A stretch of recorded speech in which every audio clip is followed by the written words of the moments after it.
Hi, this is Mark at Ding Dong's Garden. We continue to expand our mulberry orchard by growing new mulberry trees from cuttings.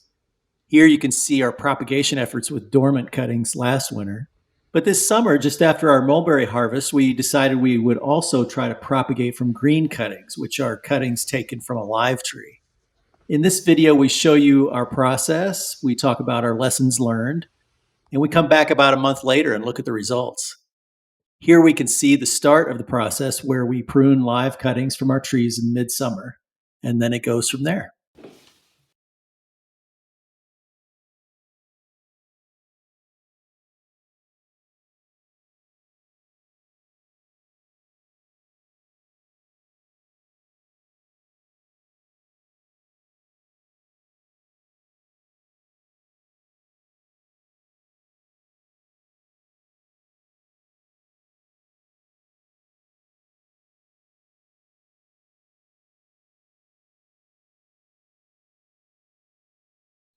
Okay, here we are. We're going to take these. We've gone ahead and cut them, put them in rooting hormone.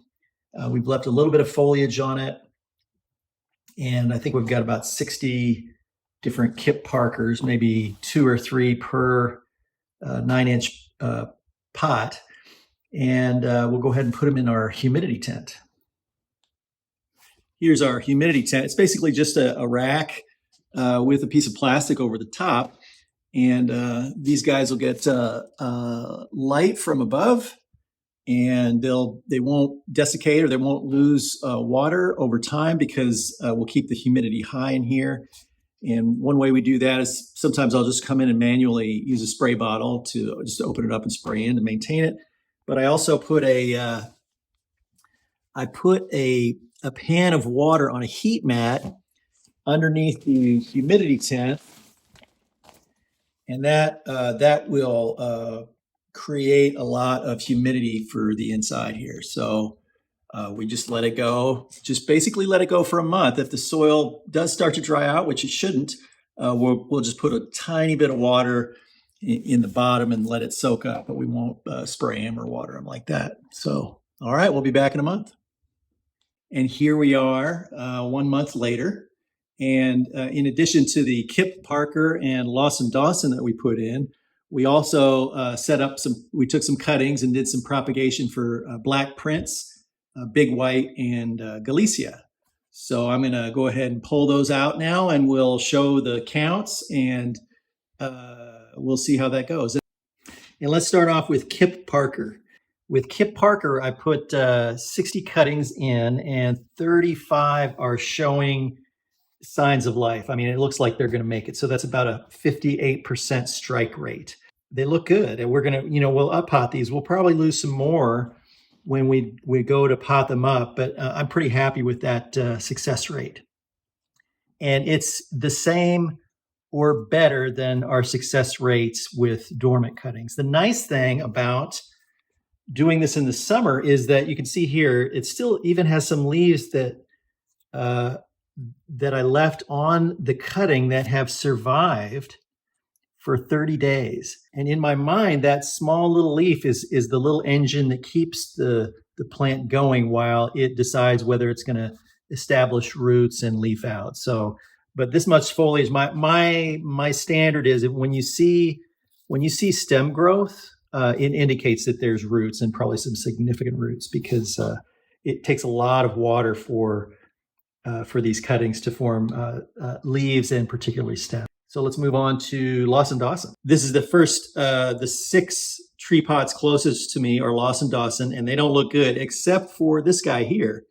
He's clearly got roots because they've all been, the leaves immediately fell off of these, and it looked like nothing was going to make it until a few days ago when one showed signs of life. So I'm pretty sure I'll just leave that be. It's been a month. Rooting hormone. It was in our little humidity tent set up here. So Lawson Dawson didn't have a great strike rate, but it might have been in the way I tried to propagate them or my procedure. I'm not sure, but I will. Let's just spin this around. And this is Galicia. And Galicia, I've got about 4 out of the 12 here are showing signs of life, so that's 33%.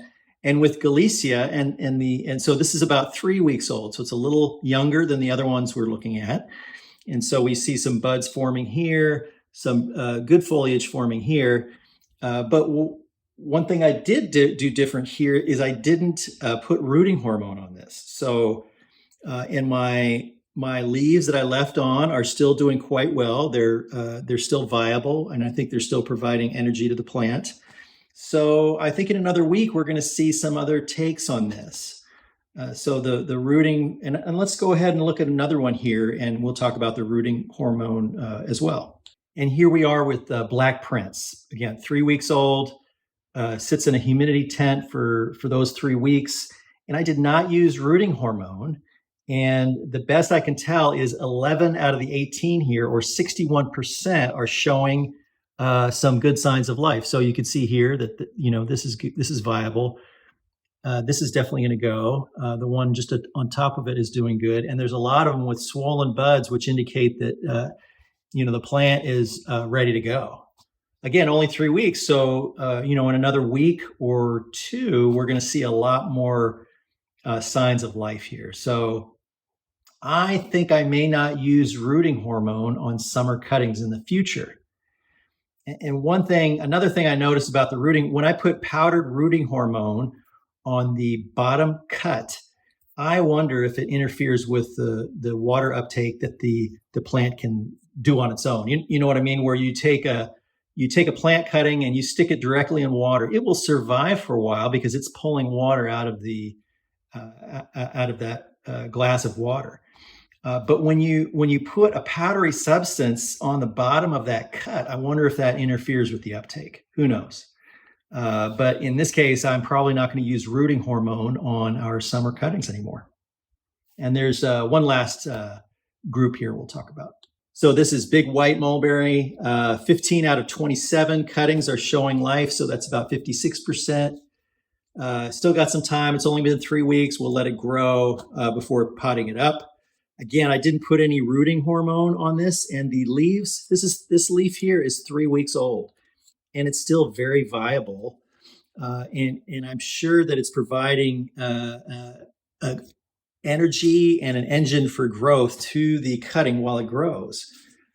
So kind of in conclusion here, I think I might shift my propagation calendar towards the summer when I can take cuttings that are alive and growing, and I can and give them kind of an engine for growth in a clipped leaf that, it's not too much strain on the plant to pull a little water up for that leaf, but it just gives it some kind of mechanism to keep moving along until it can form roots and leaves. And of course, if you leave any foliage on these things, you have to put it in a humidity tent. And in our case here, it's a cover over a rack with some water, and I'll even use a spray bottle, put water in sometimes to keep the humidity up. But so very happy with these. We'll pot them up in a few weeks. This is the last video for our harvest season, so I may not show it here, but if you all have any questions, please let me know, and I'd be happy to answer them.